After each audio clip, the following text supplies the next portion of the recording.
This week on Studio 209, we bring you poetry.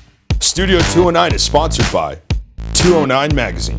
Hey, what's going on, everybody? Welcome back to another episode of Studio 209. I'm Eddie Ruiz. This week, we take you to the Queen Bean Coffee House in Modesto for a look at their monthly poetry night.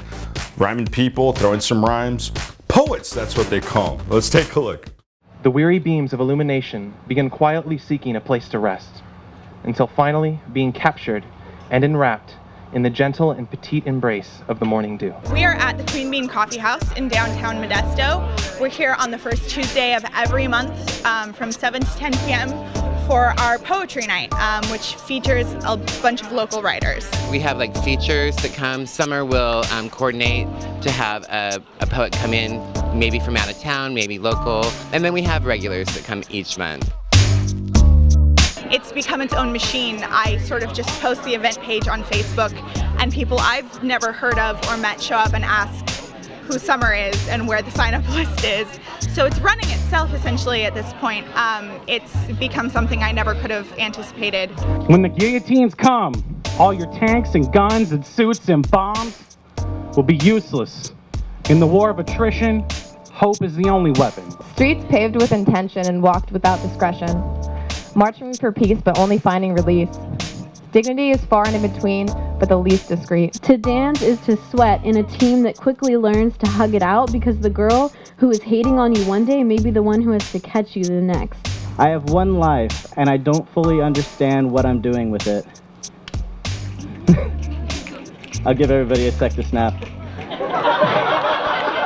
This is probably the best place if you're a first-time poet reading your own poetry, because you're going to get encouragement. Poetry is really cathartic, and there's something simultaneously vulnerable and empowering about going on stage with very personal material. I propose a forum for every age. If you have the courage, take the stage.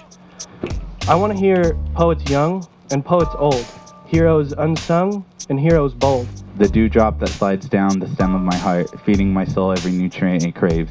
The energy in the air, reciting after thunder has struck. To be supportive of local art or poetry specifically, or a specific poet, that's just as valid as coming to perform. I think the act of witness is just as powerful as the act of performance. I am click-clacking keyboard. I am phone call online too, managing macros with an advantageous team spirit, soothing superiority complexes while nurturing an abyss of resentful integrity. Most days, I want to make like Internet Explorer and not respond. Man, those are some sick, dope rhymes. I don't know what other words to basically use for it. Pretty good job, though. I can't really do poetry like that. Don't forget to check out this episode and all episodes down here. I think when it pops up right there, 209magazine.com. Follow us on Instagram, Facebook, and Twitter, and subscribe exclusively at the Turlock Journal YouTube channel. Next week, the Breakthrough Dance Competition in Stockton. That's right. It's going to be coming at you guys live right there. Well, not live, I guess, but you guys are going to be able to check it out. So for everybody here at Studio 209, I'm Eddie Ruiz. We'll see you next time.